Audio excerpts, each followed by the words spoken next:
৪৭তম BCS প্রিলির প্রশ্ন কি এতটাই কঠিন ছিল যে কোনোভাবেই ১০০+ পাওয়া সম্ভব ছিল না?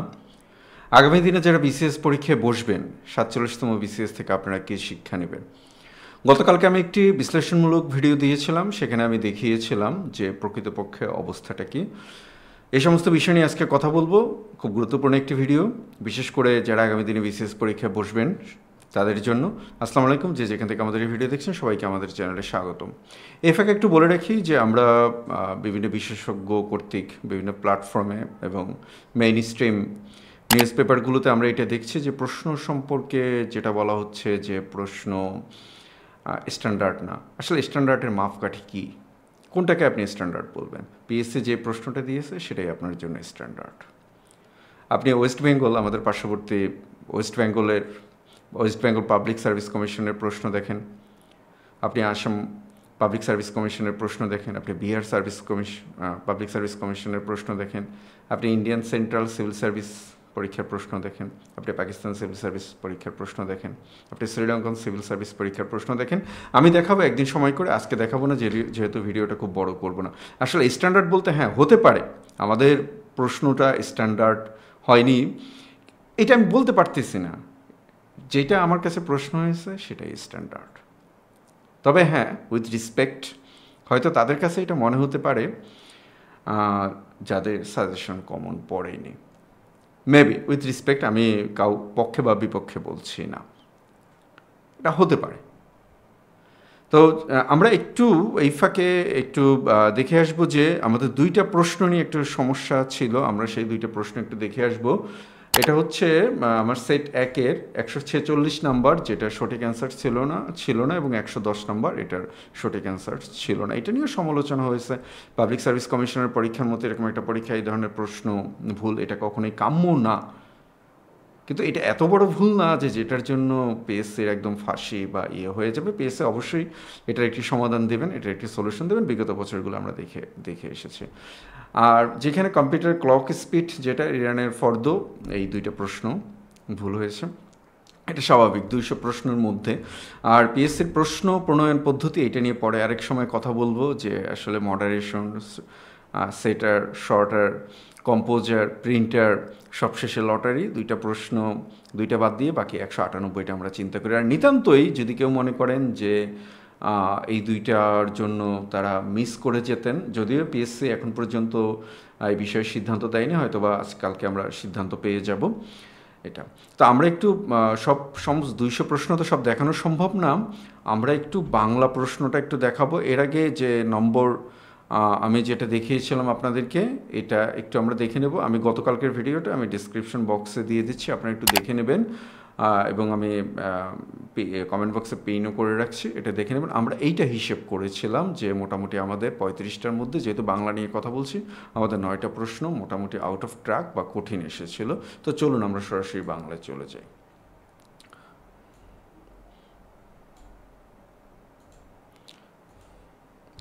তো বাংলায় প্রথমে বলছে লুই ভনু গুড়ি পুষিয়া, এখানে ভনুই শব্দের অর্থ কী বলে এই প্রশ্নটা আপনারা পারবেন না। 9টার ভিতরে এই একটা। শ্রীকৃষ্ণ কাব্যের অংশ নয় কোনটি? অনেকেই পারবেন, অনেকেই পারবেন না। উপরের যেটা আছে তারা চর্চাপদ যারা পড়েছেন বাংলা লিটারেচার, তারা হয়তো বা 2-1জন যদি একটু গভীরে পড়ে থাকেন, একাডেমিকের বাইরে যদি পড়ে থাকেন, তাহলে বিবৃতি স্বর এটা পারবেন। মানুল দা আসুমসাও এটা পারবেন না। আল্লাহর ঘরে দুলাল এটা পারবেন। সকলের তরে সকলে আমরা, কাজী নজরুল ইসলামের বাজেয়াপ্ত হয়নি এটা পারবেন। জসীমউদ্দিনের কবর কবিতা এটা পারবেন। গৌড় অঞ্চলের, এইটা যাদের পড়ার অভ্যেস আছে, আপনারা যদি যে কোনো একটি গ্রামার বই বা ব্যাকরণ বই যদি একটু পড়েন, সেখানে এটা পারবেন। ধরে নিলাম এটাও পারবেন না। গ্লোসারি এটা পারবেন। ঐক্যমত এটা হয়তো বা একটু কনফিউজড হয়ে যাবেন যেহেতু পরীক্ষার হল। 1937 সালে কলকাতা বিশ্ববিদ্যালয়ের বাংলা বানানোর নিয়ম, এটাও পারবেন। অভিধানে এটা স্বরবর্ণের শেষে, একদম কমন প্রশ্ন, এটা পারা উচিত, কারণ এই 3টি বর্ণ হচ্ছে পরাশ্রয়ী বর্ণ, এই 3টি বর্ণ স্বরবর্ণের শেষে বসে, ব্যঞ্জনের শুরুতে বসে। এখন এটা বলতে পারেন যে এটা তো আপনি প্রশ্ন সলিউশন করে, আসলে তা না। আপনারা যে কোনো বই খুলে দেখেন, হয়তো সব বইতে পাবেন না, ভালো স্ট্যান্ডার্ড মানে। পূর্ববঙ্গী উচ্চারণে গড্ডলিকা প্রবাহ এটা পারবেন। আচ্ছা, পূর্ববঙ্গী উচ্চারণ এটা পারবেন না। তারপর হচ্ছে গড্ডলিকা প্রবাহ এটা পারবেন। এমন প্রীত ফোর্ট উইলিয়াম কলেজের, এইটা পারবেন। মৌলিক গ্রন্থ রচনা করেন, তারা তখন পর্যন্ত অনুবাদে হাত দেননি, সংস্কৃত অনুবাদটা একটু পরে শুরু হয়। সাহিত্যের রূপ রীতির বিচারে কোন গ্রন্থে ব্যতিক্রম, বাংলা। এটা আমরা ব্যাক সলিউশন করে করতে পারি। দিবারাত্রি কাব্য, শেষের কবিতা, নদী এবং নারী, 3টি উপন্যাস।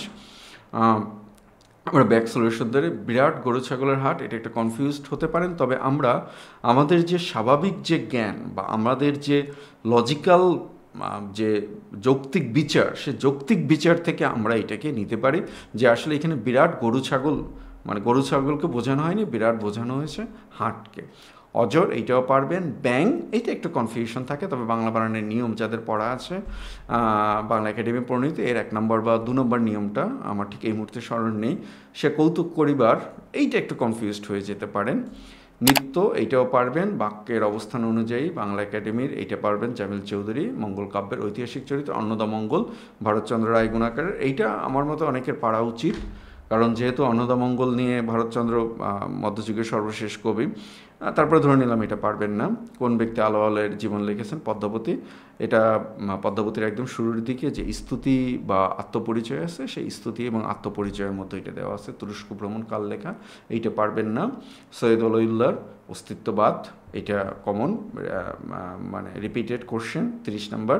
এটা হরফের ছড়া, এইটা একদম নতুন কোশ্চেন, এটা পারার কথা না। রক্তকবরী, এইটা পারার কথা। মীর মোশাররফ হোসেনের দেখেন আজিজুন্নেসা তার প্রথম স্ত্রী, আজিজুন্নেসা তার প্রথম স্ত্রী। পরীক্ষার হলে হয়তো অনেকের মনে পড়েনি, কিন্তু পরীক্ষার হল থেকে বের হয়ে আসার পরে মনে পড়েছে, ধরে নিলাম এটাও পারবেন না। জীবনানন্দ দাশের রূপসী বাংলা, এটা মানে আমি গতকালকে বলেছি যে এটা আমার জন্য একটু প্রবলেম ছিল। আমার সবচেয়ে প্রিয় কবি এবং রূপসী বাংলা প্রায় আমি পড়ার চেষ্টা করি মাঝে মধ্যে। তুমি অদম বলেই উত্তম। তো আলটিমেটলি এইখান থেকে আমরা যেটা দেখলাম, তো আমরা যেটা দেখিয়েছি যে আমি প্রত্যেকটা সাবজেক্ট দেখাতে পারতাম, দেখালে অনেক সময় বেশি লাগবে, আমি প্রত্যেকটা সাবজেক্ট দেখাবো না।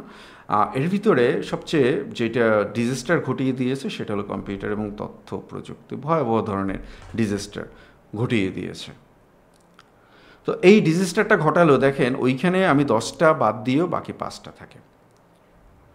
এইটা হিসেব করে ধরে আপনার মোটামুটি 125 বা 130-এর মতো উত্তর করার মতো জায়গায় থাকে। তাহলে প্রবলেমটা কোথায়? দেখেন একটা কথা আমি বলি, কথাটা একটু ভালোভাবে শুনবেন। যদি প্রশ্ন সহজ হয় সেটা সবার জন্য সহজ, যদি প্রশ্ন কঠিন হয় সেটা সবার জন্য কঠিন। এই যে কম্পিউটার পার্টটা কঠিন হয়েছে, এটা কেবল আপনার জন্য না, সবার জন্য কঠিন হয়েছে। এই বাস্তবতাটা আপনাকে মাথায় রাখতে হবে। এবং যারা বলছেন উইথ ডিউ রেসপেক্ট প্রশ্নের স্ট্যান্ডার্ড হয় না, আমি জানি না প্রশ্নের স্ট্যান্ডার্ডটা কী। পিএসসি দয়া করে একটা সিলেবাস দিয়েছে, 35-এর আগে তো সিলেবাস ছিল না, এবার 35 থেকে তো সিলেবাস শুরু হয়েছে। তো সেই সিলেবাসে চর্যাপদ থেকে তুলে কেন দিতে পারবে না? এখন প্রশ্ন করতে পারেন চর্যাপদকে অত ডিপে আমি পড়ি না, বা আমরা কি পড়ি না? না, আমরা সাধারণত পড়ি না।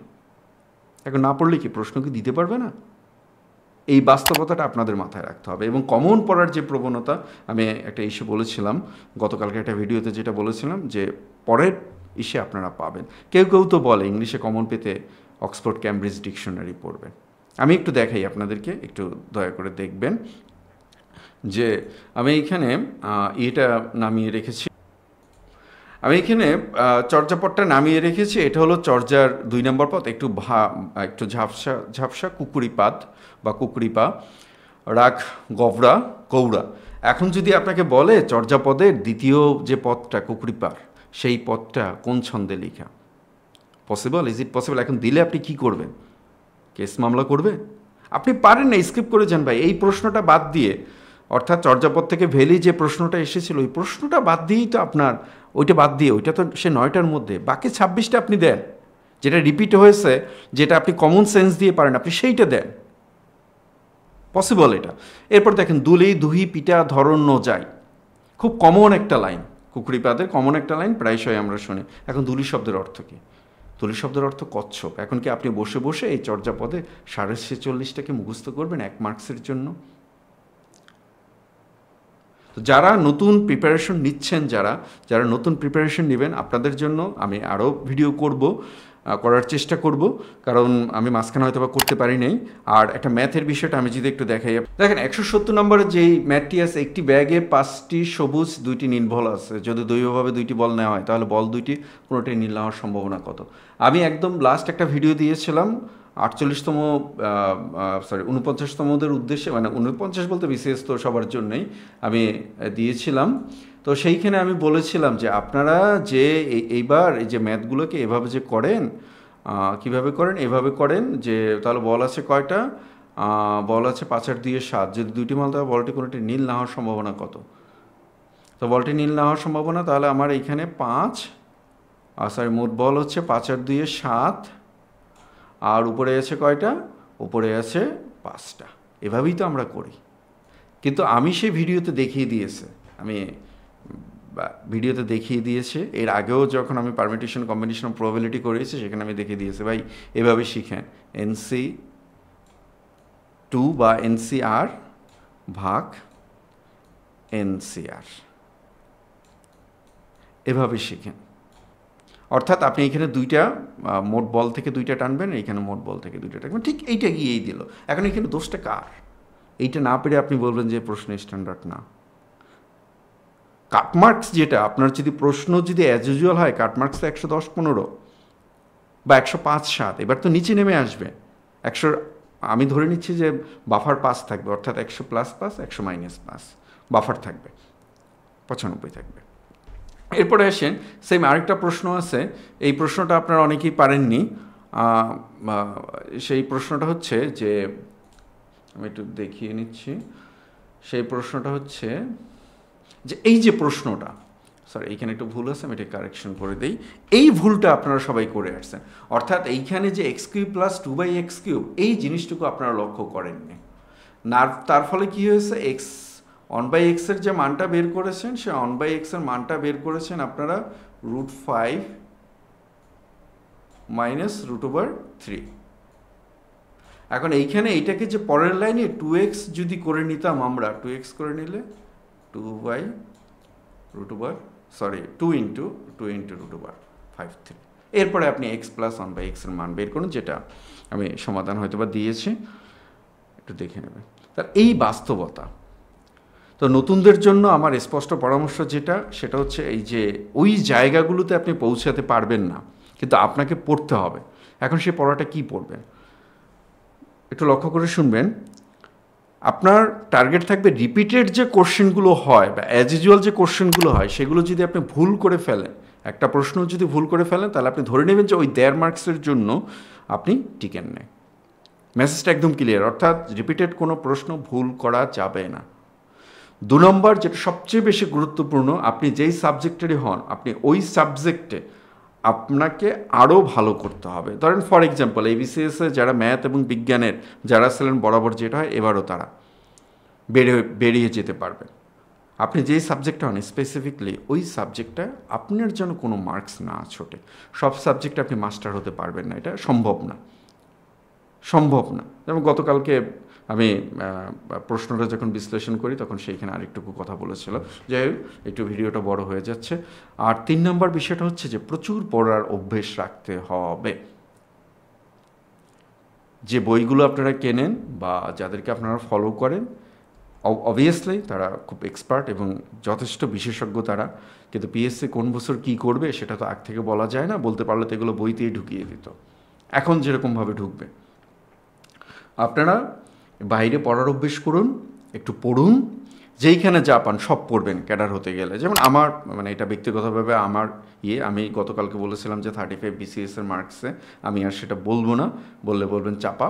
একজন মন্তব্যও করেছেন, করতেই পারেন, হয়তো বা চাপা হতেও পারে, কিন্তু 35 টিকে এসেছে, 37 টিকেছে, 34 টিকেছে, এটাই। তো সব পড়ার অভ্যেস করবেন, পেপারগুলো একটু পড়বেন, একটু শর্টস বা রিলস দেখেন, কোনো সমস্যা নেই, কিন্তু এর বাইরেও আপনারা একটু পেপারগুলো একটু পড়বেন, বিভিন্ন আর্টিকেলগুলো একটু পড়বেন এবং নিউজ শোনার অভ্যেস করবেন, বিশেষ করে BBC বা CNN বা ABC বা ফক্স নিউজ, এই নিউজগুলো শোনার চেষ্টা করবেন। আপাতত এগুলোই আপনার জন্য পরামর্শ। আপনাকে plan A, plan B, plan C এবং প্ল্যান D, প্রয়োজনে প্ল্যান EFও রেডি রাখতে হবে, যদি আপনাকে ক্যাডার হতে হয়। আর যদি সেটা না পারেন তাহলে প্রশ্ন ভালো হয়নি, প্রশ্ন স্ট্যান্ডার্ড হয়নি, প্রশ্নে ভুল হয়েছে ইত্যাদি ইত্যাদি। সত্যি কথা হলো কি, এর মধ্যে দিয়েও ক্যাডার হয়ে যাবেন, এর মধ্যে দিয়েও কেউ 120 বা 25 বা 130 পেয়ে যাবেন। সবার জন্য শুভকামনা। আবারও দেখা হবে আপনাদের সাথে। যদি এ ধরনের বিশ্লেষণমূলক, ভিন্ন মাত্রার বিশ্লেষণমূলক ভিডিও পেতে চান তাহলে অবশ্যই আমাদের চ্যানেলটিকে লাইক, কমেন্ট, শেয়ার এবং সবচেয়ে গুরুত্বপূর্ণ সাবস্ক্রাইব করে রাখবেন। আর আপনাদের মার্ক সর্বশেষ কত পর্যন্ত থাকে, আর বিসিএসের প্রস্তুতি বিষয়ে নির্দিষ্ট কোনো বিষয়ে আপনাদের কোনো জানার কিছু আছে কি না আমাদেরকে জানান, আমরা চেষ্টা করব আপনাদেরকে পরামর্শ দেওয়ার জন্য। সবার জন্য